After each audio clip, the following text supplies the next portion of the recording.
Alô, alô, tudo bem? Como vai você? Tá tudo na paz? Tá tudo tranquilo?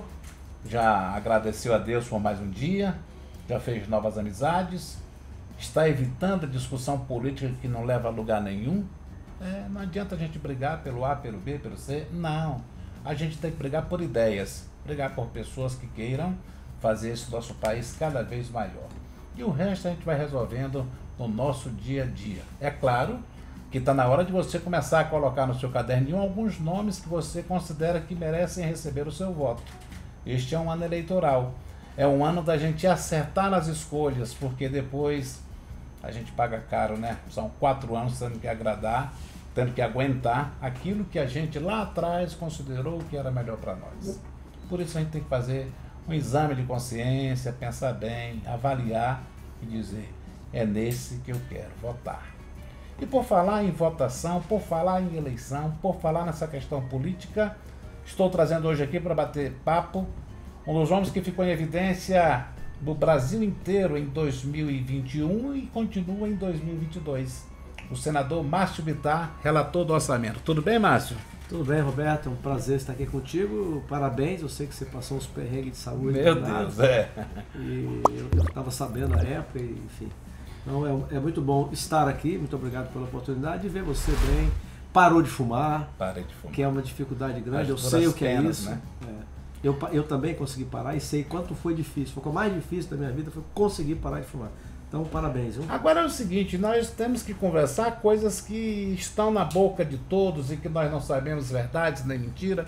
E o Márcio, como eu disse, ele foi uma pessoa que esteve muito envolvido com o nome dele na mídia nacional, porque foi o relator do orçamento. Quanto dinheiro você movimentou na relatoria do orçamento? Quanto você conseguiu colocar como real para que o Brasil tivesse à sua disposição aqueles valores para tornar a vida do cidadão melhor? De fato, foi o orçamento mais diferente do Brasil de todos os tempos, né? O orçamento é anual, o meu durou 2 anos e meio quase. Até 2 meses, nós ainda estávamos no Congresso Nacional, a partir do acordo que nós fizemos com o Supremo Tribunal Federal, estávamos ainda respondendo, dando satisfação daquilo que combinamos, do acordo que foi feito, para poder manter uma parte até pequenininha, mas que para o Congresso é muito dinheiro, que é o RP9. Então, assim, foram 2 anos e meio, né, na verdade, que eu me envolvi com o orçamento mais diferente do Brasil. Uma época da pandemia, um orçamento bem enxuto, mas mesmo assim o Brasil continua sendo uma potência, 3 trilhões e tanto. Para o Acre, o orçamento que eu relatei veio 1 bilhão 300 e pouco. Mas não é só de iniciativa minha, a soma de tudo, inclusive dos outros parlamentares. Você diria que veio mais dinheiro para o Acre com você sendo o relator do orçamento do que durante o período do PT? Ah, veio. Veio? Veio. Eu não me lembro, eu acho que eu sou o primeiro acriano. E agora há pouco antes de começar... Não, é o primeiro, mas como é um cargo tão importante, porque é o governo federal que está distribuindo a renda, são as instituições que precisam do dinheiro. Como é que vem um acriano, se mete ali no meio e vira relator do orçamento? Olha, Vaz, tem negociação isso? É uma estratégia, né? Eu comparo isso mesmo assim, o Márcio conseguiu formar várias chapas. Eu não contava com isso. Né? Eu não me elegi imaginando assim, bom, no primeiro ano eu vou ser vice-líder do governo, do meu presidente, né? E já no final do primeiro ano eu já sabia que provavelmente ia ser o relator. Né? Então isso não passava pela minha cabeça. O que aconteceu? Primeiro eu ganhei a confiança da família do meu presidente Jair Bolsonaro. Eu tenho um lado. Me criticam e tal, é à vontade, eu sou homem público, não tem problema. Mas eu tenho postura. Eu sei por que eu apoiei o Bolsonaro contra o Lula e eu sei por que eu continuo apoiando o Bolsonaro contra o Lula e contra a esquerda. Nada pessoal, são posições políticas sobre uma série de temas, educação, segurança, meio ambiente, Amazônia, em que nós divergimos completamente, não tem como grudar. E eu nunca fui atrás do presidente Bolsonaro para pedir nada pessoal. Inclusive, quando a bancada se reuniu para discutir os cargos federais do Acre, eu nem participei da reunião. Mas você pelo menos era amigo do Paulo Guedes? Não, nunca tinha nem... Mas é tão difícil esse cargo, eu queria saber qual foi a mágica, assim, tipo assim, não, vou virar o relator do orçamento. Eu acho que, primeiro, pela minha atuação, eu ganhei a confiança do governo. O governo viu que tinha em mim, e tem, um aliado independente de qualquer coisa. Eu sou aliado da agenda, eu concordo com ela. Bom, aí vem a relação no Congresso. No final do primeiro ano, o Eduardo Gomes, que eu fui... Você não brigou por cargo na mesa diretora? Não briguei. Não briguei. Preferiu fazer ali uma amizade para lá na frente pedir o retorno daquela gentileza. É isso mesmo, Roberto. É isso aí. Eu não tinha vontade de brigar por cargo da mesa, mas eu fui criando saldo. Sim. Eu fui ajudando, eu fui apoiando, né, e tal. Tomando posições. E aí fui criando ali algum crédito com alguns colegas importantes e tal. Mas o Eduardo Gomes, no final, eu fui deputado federal com ele. Veja como são as coisas. O Eduardo Gomes foi o primeiro secretário da Câmara Federal e eu o sucedi.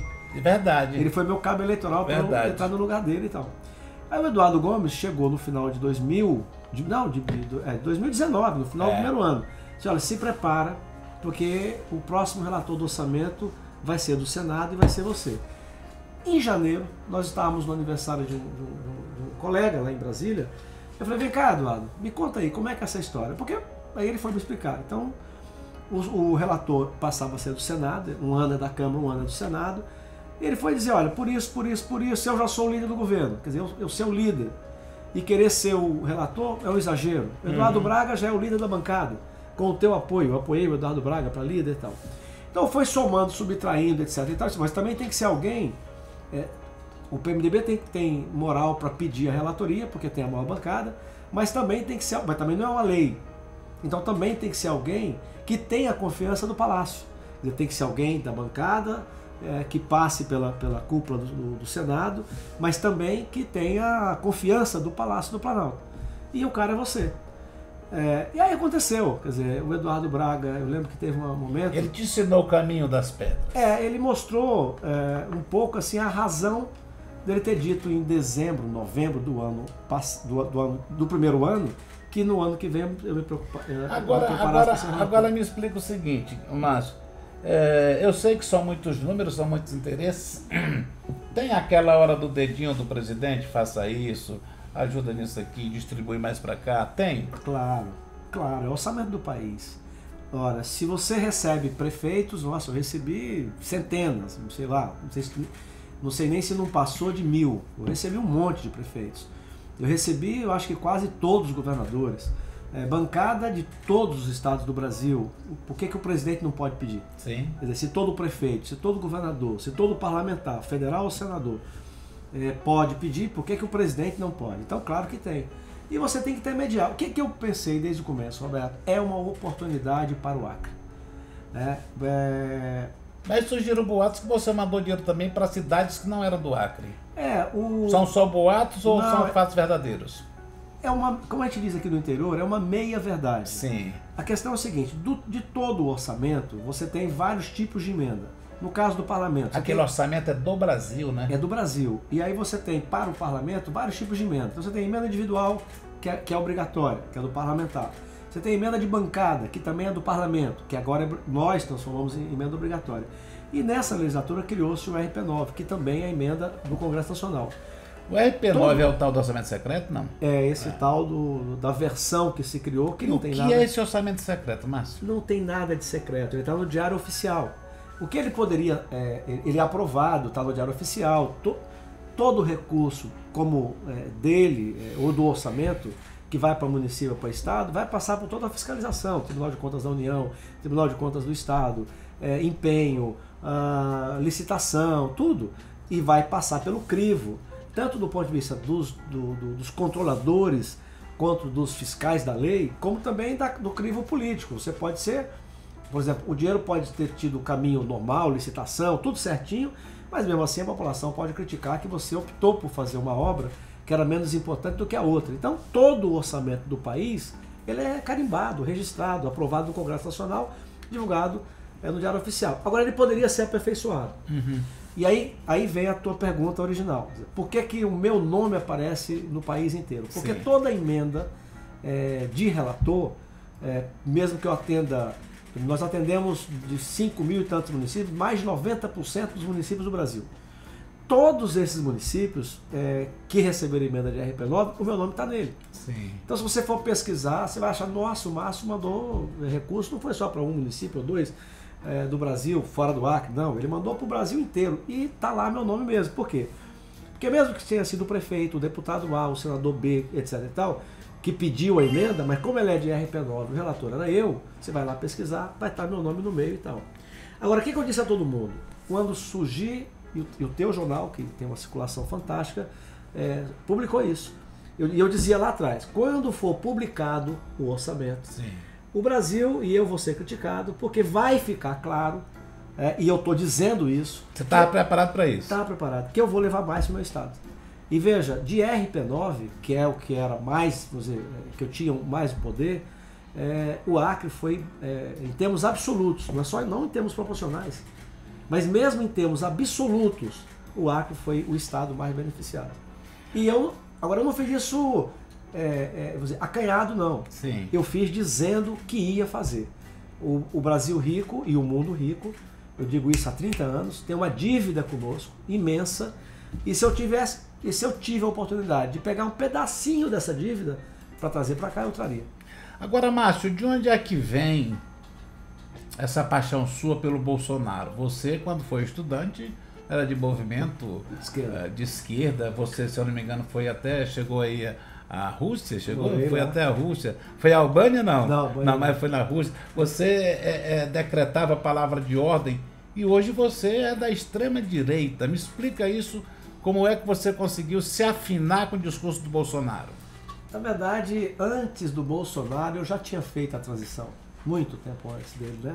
Eu fui esquerda, como dizia Roberto Campos. Todo jovem já foi um esquerdista um dia, né? O Roberto já Campos, pensou em ser revolucionário. O Roberto Campos dizia, que foi um brasileiro fantástico, né? Eu li o livro dele, Lanterna na Popa, quando estava chegando no final, eu fiquei com pena de acabar. Aí eu comecei a diminuir a velocidade e tal. Foi um visionário, né? Então, ele dizia que quem não é socialista aos 20 é porque não tem coração. Mas quem continua aos 40 é porque não tem cérebro. E você tem razão, eu fui de esquerda, né? Foi. Eu morei praticamente em Moscou em 84, quando era a capital da União Soviética. Mas chegou a morar lá, foi? Passei o ano praticamente todo de 84, já vai para 36. Se preparando para fazer uma revolução. E eu costumo falar, brincando, que eu aprendi o que não presta. Então eu sei, porque estudei, porque morei, porque me dediquei a isso, que isso não funciona e não funcionou em lugar nenhum do mundo. A esquerda no Acre, ela sabe que ela tem em mim o seu adversário. Ela sabe que se tem um político que não tem acordo com ele, sou eu. E repito, não é pessoal. Mas por que se fala, quando se fala esquerda, quer trazer para o lado do comunismo? Esses comunistas, por que o vocabulário tem que botar o comunista no meio? Porque veja, os comunistas, a esquerda, eles têm uma capacidade midiática, eles ganham da gente historicamente. Né? Então, como a palavra comunista ficou feia, ficou pejorativa... É como se comesse criancinha. Aí passa para socialismo. Mas, na verdade, se você for estudar Marx, que é o pai de todos eles, não existe o sistema comunista e o socialismo. O socialismo é apenas a primeira fase do sistema comunista, que, aliás, é a fase mais cruel que o PT fez no Brasil, que é quando você assume a máquina pública, você elimina seus adversários e, usando o poder do Estado, você elimina todas as barreiras para poder aí sim chegar à fase plena, que é a fase comunista. Domina a imprensa, que o PT tentou dominar a imprensa, claramente. O Lula continua dizendo que vai, se for o presidente do Brasil, fazer o controle social da mídia. Como eles controlam o social, que são os sindicatos, então o controle é para eles mesmos e tal. O que é que você admira mais no Bolsonaro? Várias coisas, mas talvez é a coragem que ele tem de defender a Amazônia, que tem um pouquíssimo voto no mundo inteiro. Se você pensar... Sinceramente, você acha que ele cuida da Amazônia? De verdade, na sua opinião? Eu acho que quem não cuidou da Amazônia foi a Marina, que aliás foi embora do Acre. Quer dizer, eu era tratado como aventureiro porque não nasci aqui. Verdade. Então, toda a vida o PT, a esquerda, você é um aventureiro, filho da conta Flávio Nogueira, eu tive 3 convites para ir embora do Acre, Roberto. Por 2 governadores e um prefeito de uma das cidades mais ricas do Brasil. Eu poderia ter sido, se aceitasse, sucessor deles. Sim. Um deles é o Eduardo Braga, quando se elegeu em 2002. Você foi funcionário do Eduardo Braga mesmo? Não fui, trabalhei com ele. Quando eu perdi... Você foi funcionário ou foi sócio? Eu fui parceiro dele em negócio. Sim. Tudo declarado, imposto de renda dele, meu e tudo. Eu perdi a eleição, estava sem mandato. Sim. Eu arrendei a minha fazenda e a do meu irmão, todas as duas perto, uma da outra na BR-364. E arrendou por uma questão de sobrevivência? Sobrevivência, eu precisava trabalhar, eu fiquei sem mandato, tinha conta para pagar. Em 2006 eu saí arrebentado da eleição, foi o pior momento financeiro da minha vida, dívida, enfim, né? Mas não me arrependo, Ninguém mandou eu fazer, eu não sou criança, eu sou homem há muito tempo, trabalho desde os 14 anos de idade. E se voltasse atrás, eu faria do mesmo jeito. Eu estou dizendo isso que é para quem está nos assistindo pensar, bom, ele se arrependeu. Não, eu fiz, porque quis fazer, mas de qualquer modo foi um ano muito difícil. Eu terminei a eleição arrebentado, com conta, etc e tal. E eu precisava trabalhar, né? Eu não tenho salário, né? Então ali eu arrumei mais 3 outras. E quando você foi com a intenção de um dia voltar? Não, na verdade ele criou uma comissão para analisar, eu não lembro mais nem o nome, mas para analisar a integração, porque Manaus ela tem várias cidades coladas. Sim.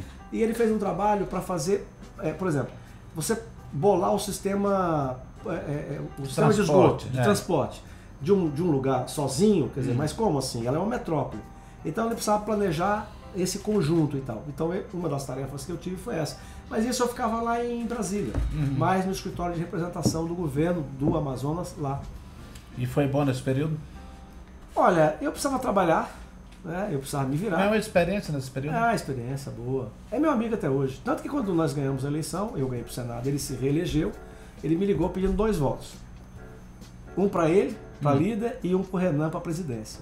Eu digo, o meu voto é teu, e eu vou chegar aí e vou trabalhar para você. Mas para o Renan não.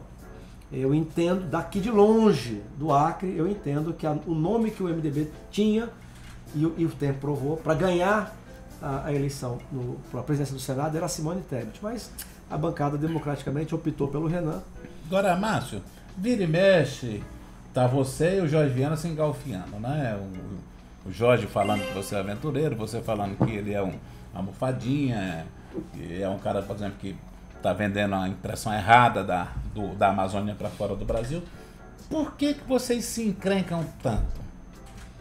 Olha, eu não tenho nada de pessoal contra o Jorge, eu nunca desejei mal a ele, a família dele, nem ao irmão dele, nem nada. Agora, tem hora que ele fala coisas que eu tenho que me posicionar, né? A última deles foi quando ele disse, da conta nas páginas dele, né, que se eu não apoiasse o Gladys ia ser ingratidão. Olha, ele que teve o apoio da família Cameli o tempo inteiro.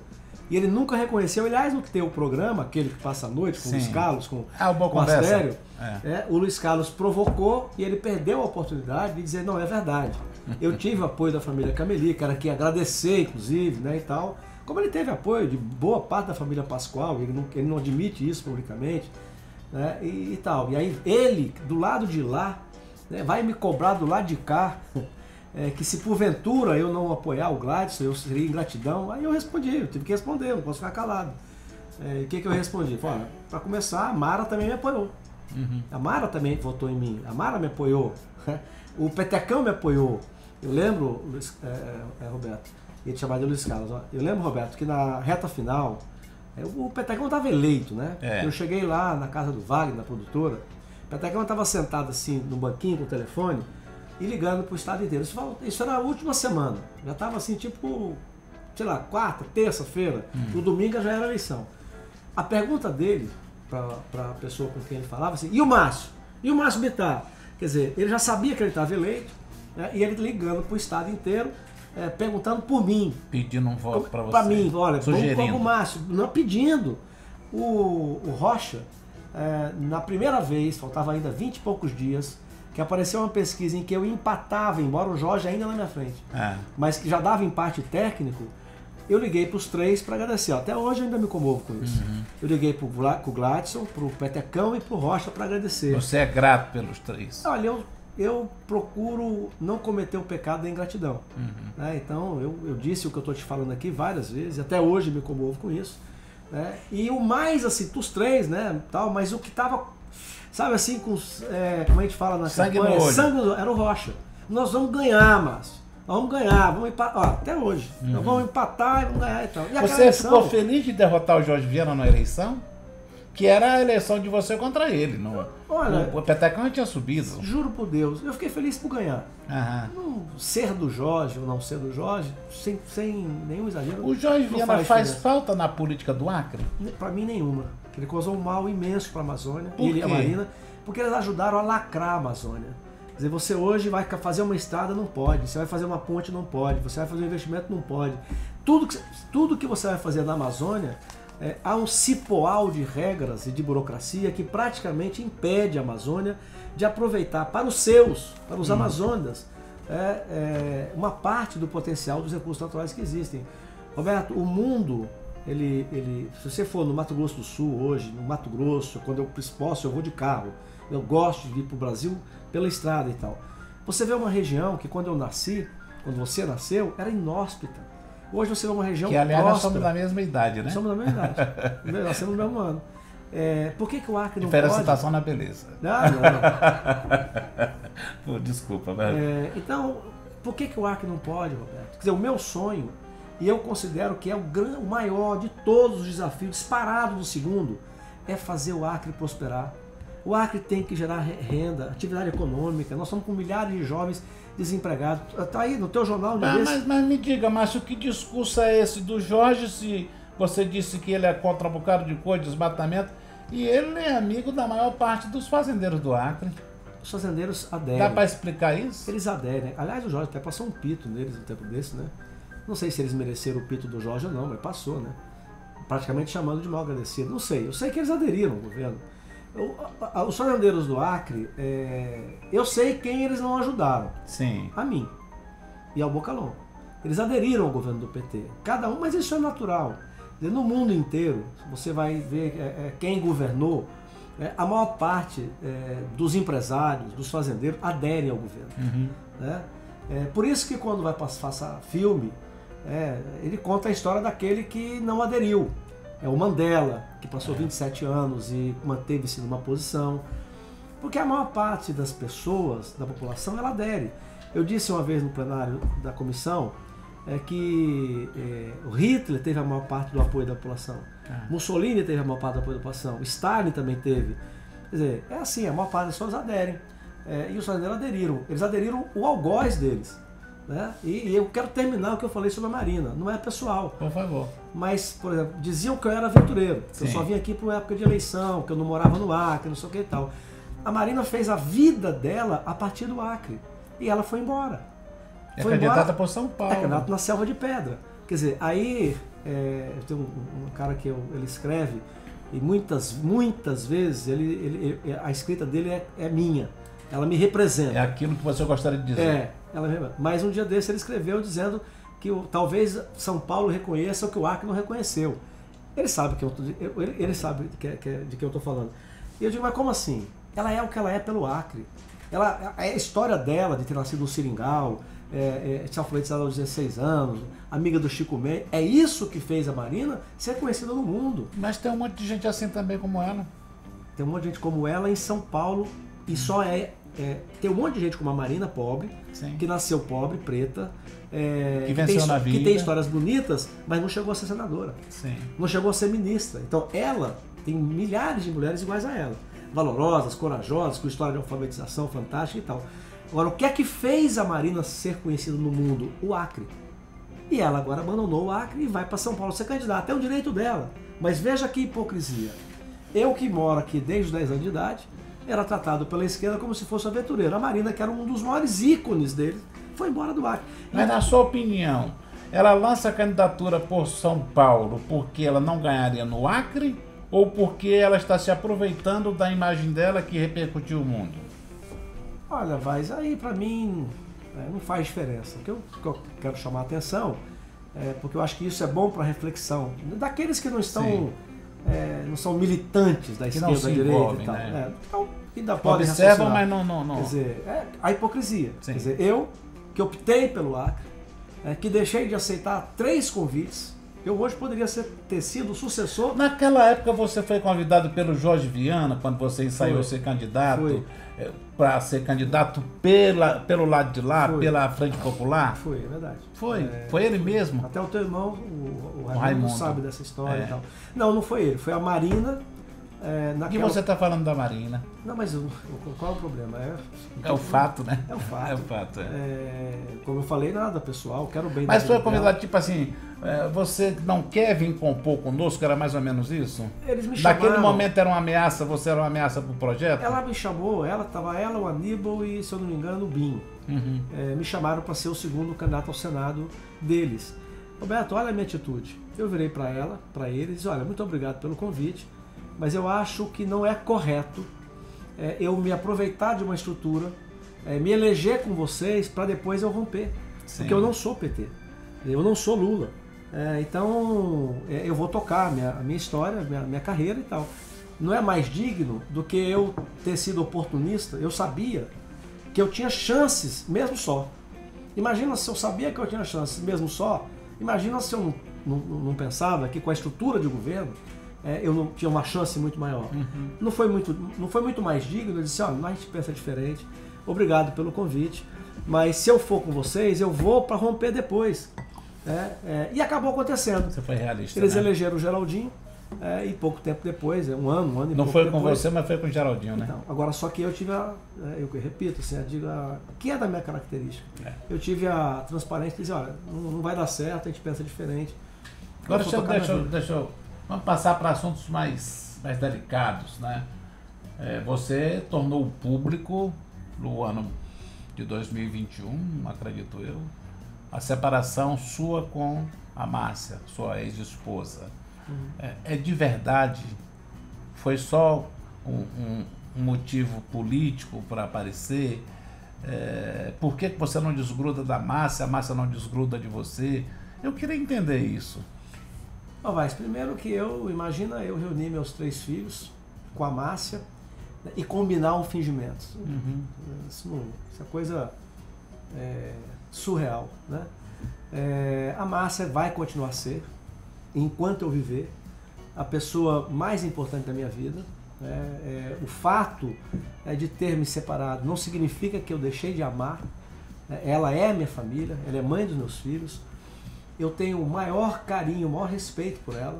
Eu quero aqui te confessar que tudo que já me bateram não significa para mim nada. Eu não perco uma noite de sono, nunca perdi uma noite de sono por críticas. Eu lembro da esquerda me falando, filho da conta Flávio Nogueira. Isso para mim, eu nunca perdi uma noite de sono. Quando eu acho que eu tenho que responder, eu respondo e tal. Agora fiquei muito impactado, muito mesmo, eu confesso a você, com a campanha sórdida, com a detratação que nunca uma mulher no ar passou. E eu não vi nenhuma feminista defendendo a Márcia, eu não vi nenhuma comissão de direitos humanos defendendo a Márcia, quando foram para coisas assim absurdas. Quer dizer, e muitos deles, inclusive, pagos pelo governo, o governo que eu ajudei a eleger, né? Cara, chegando ao ponto de um deles escrever dizendo que o meu casamento tinha sido por conveniência, que eu casei com a Márcia porque o pai da Márcia era um dos maiores fazendeiros do Mato Grosso, misturando o Mato Grosso com o Mato Grosso do Sul, que é um meio comum para quem não zela muito pelo que escreve ou pelo que fala. Pelo que diz a geografia. Pelo que é a geografia e tal. Então assim, Roberto, é a minha vida pessoal, eu poderia muito bem hoje estar fazendo... Não, desculpa eu tratar esse assunto, mas é só para a gente esclarecer, longe de querer me meter na vida de ninguém, não tem problema. É porque estamos na época da política e surgem muitos comentários, eu digo, vou perguntar para o Márcio, é a melhor pessoa para responder. Né? Agora, é isso, agora vivemos 32 anos, e a gente vai continuar a vida inteira a ter relações. Porque você sabe que teve um comentário também, disse, ele separou da Márcia porque ela vai ser vice do Gladson, e aí se o Gladson ganhar, ele não pode ser candidato à associação do Gladson. Passou na cabeça de vocês isso? Vaz, quem pensou ou falou isso é mau caráter. Mau caráter, só isso, mau caráter. Não sou homem para isso. E vocês têm sofrido muitas críticas, né? Uns dizem que a Márcia é pesada, outros dizem que é porque o Márcio está botando a faca no pescoço do Gladson. E, na verdade, você viveu com o Gladson nos últimos meses entre tapas e beijos, né? Gladson dá uma declaração aqui favorável, ele já desfaz o que disse, lá na frente tenta recompor de novo e o tiro acaba sempre saindo pela culatra. Será que dessa vez é para valer? Ele vai indicar a sua esposa para vice? Bom, primeiro a ideia de chamar a Márcia para ser a vice, ela nasceu dele. Quem disse o ano passado, pela primeira vez que eu ouvi essa história, foi dele próprio. E eu disse o tempo inteiro, Gladys, então não existe campanha para vice. Então a Márcia é pré-candidata ao Senado, por algumas circunstâncias, né, do presidente da República. Você queria que ela fosse ao Senado? Não só eu, como ela também. Sim. E o Bolsonaro. O Bolsonaro tem muito interesse, em sendo reeleito, de alterar um pouco a correlação de forças no Senado, que é o grande problema dele no Congresso. Aí o Gladys entrou em cena. O Gladys entrou em cena e foi dele que originalmente saiu essa ideia. Aí, como você disse, era muito cedo, ninguém faz campanha para vice, né? Você vai assim, não faz. Tu tá indo para campanha para quê? Para vice. Não existe não isso. Existe. Mas eu sempre disse, ó, lá na frente a gente vê. Mas com relação a esse assunto, Roberto, eu estou tranquilo. Eu nunca pus a faca no pescoço do Gladys. Há quase 3 meses ele veio na minha sala aqui, me apresentou uma chapa que excluía a Márcia. Eu falei, ok, sem problema nenhum. Mas essa chapa não me representa. Mas não tem problema, segue a tua vida, tranquilo, na boa. O meu trabalho para o Estado não vai mudar. Aí ele recuou. Não, então vamos anunciar e tal. Eu falei, não se preocupe e tal. Roberto, eu sou um homem tranquilo. O momento em que acontecem certas coisas, que você fica assim, numa encruzilhada. Qual caminho eu vou seguir? Esse momento é meio chato, porque você tem algumas opções e tal. Quando você vê qual é a estrada, você está tranquilo. Eu tenho até o dia 5. Eu acho que o governador não é um menino, o governador é um homem. Eu não posso duvidar da palavra dele e do acordo que foi feito. Agora, se ele mudar de opinião, se ele decidir outra coisa, é um direito dele, sem problema nenhum. Se ele mudar de opinião, significa dizer que ele não precisa dos partidos que estão com você? Roberto, quem exclui a Márcia está me excluindo. Simples assim.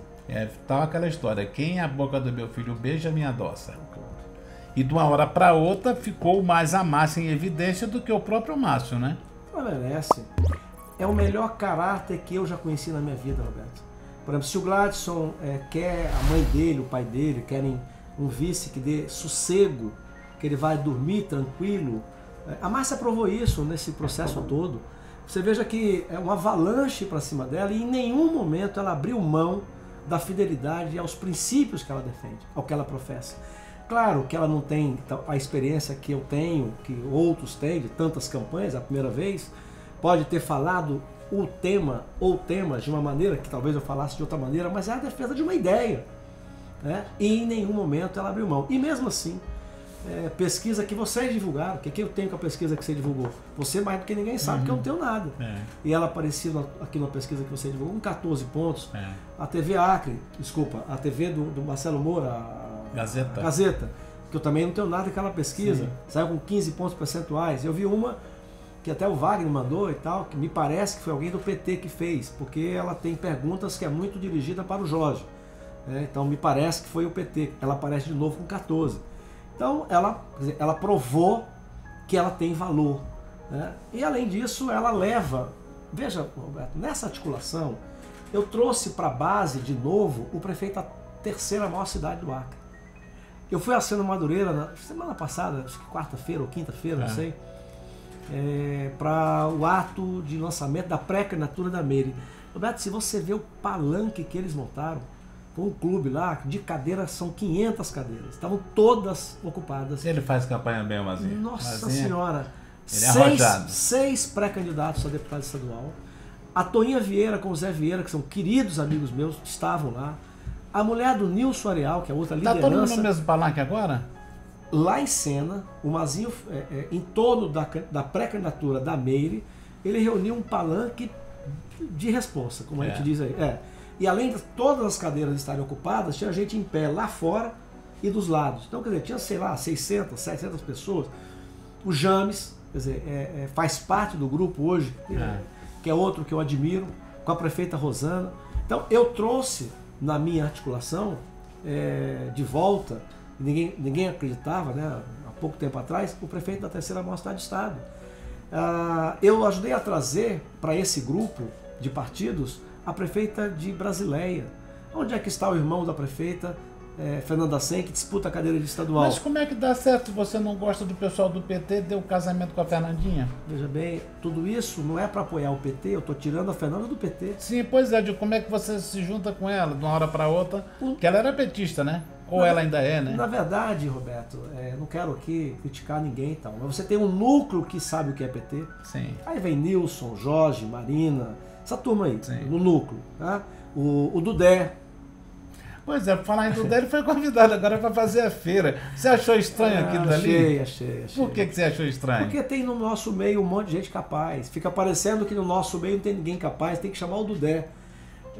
E repito, não tenho nada contra ele. Ele foi casado com uma mulher, uma moça, que é de uma família que eu amo, que é a família do Betão. Betão, eu sou fã do Betão, o Tarcísio é meu irmão. Né? Então eu encontrei com ele várias vezes, com a esposa e tal, hoje não estão mais casados e tal. Mas não é essa a questão, ele é PT. Quer dizer, aí no nosso meio, no meio daqueles que lutaram a vida inteira, vou te dar um exemplo. Diga. Pega o Correinha, chega o Correinha e diz, Correia, vem cá, tu agora, esse ano a feira é tua. Ele dá conta daquilo com o pé nas costas. Mas tu tem que trazer um cara do PT, que é um dos símbolos do PT.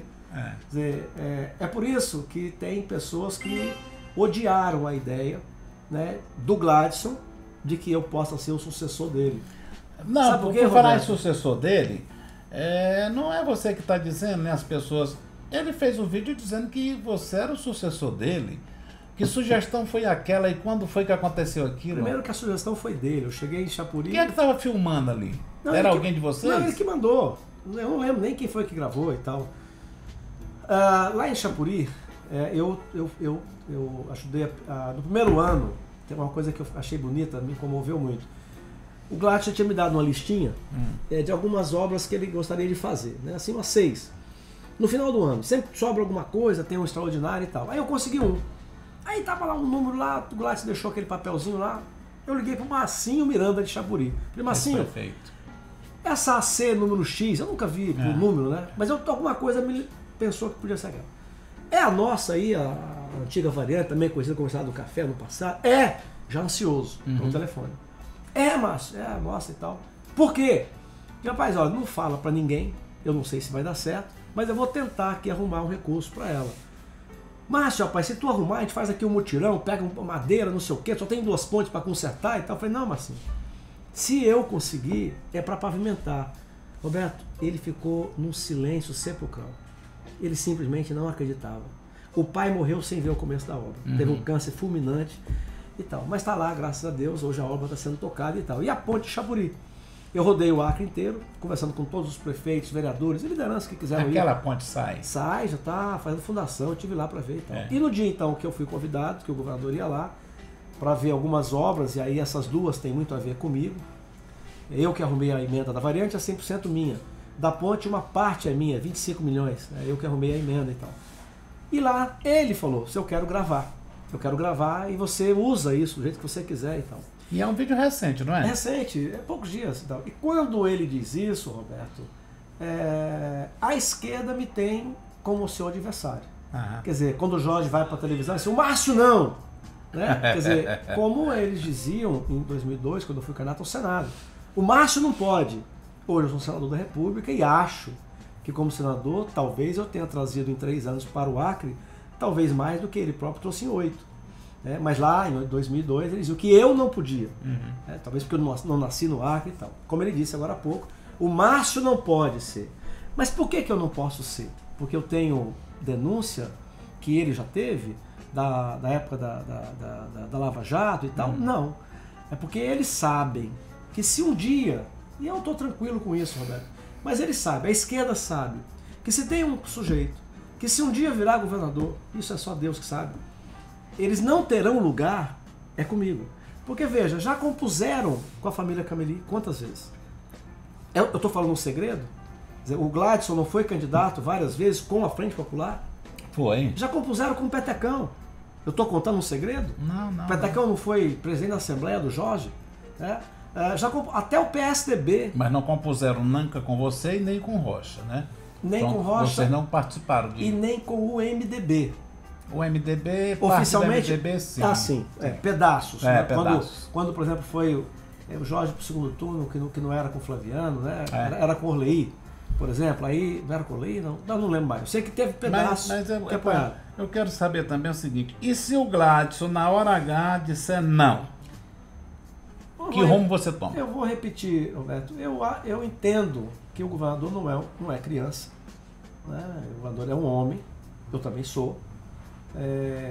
Eu não obriguei ele a me convidar. Eu não obriguei ele a ir no meu apartamento para me chamar. A Márcia resistiu muito à ideia de ser vice. Ela não queria, ela estava muito envolvida na campanha de Senado.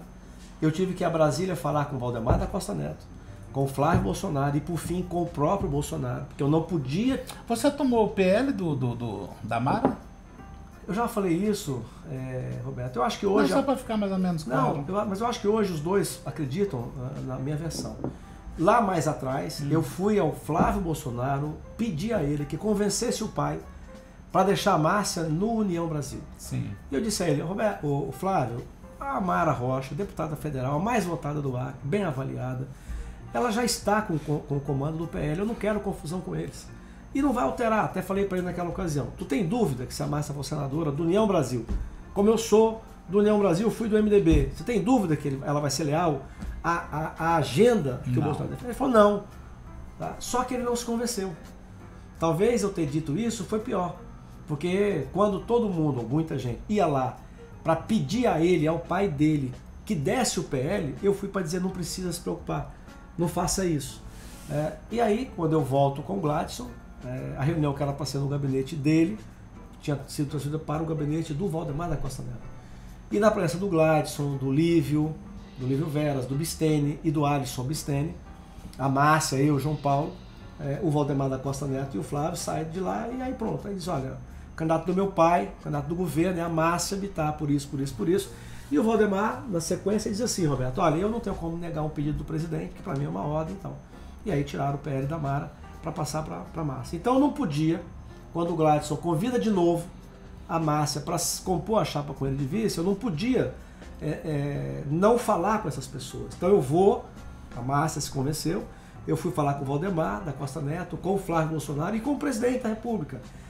Porque como é que eles iam saber disso pela imprensa? Quer dizer, olha, eles pegaram o PL, tiraram da deputada mais votada do Acre, para dar para a Márcia, porque ela era candidata ao Senado do presidente, que ele quis que ela ficasse no partido dele, aí a Márcia, de repente, não é mais candidata sem a anuência dele, então eu fui pedir a anuência do presidente Bolsonaro. Bolsonaro sobe no palanque de quem aqui em Rio Branco, no Acre?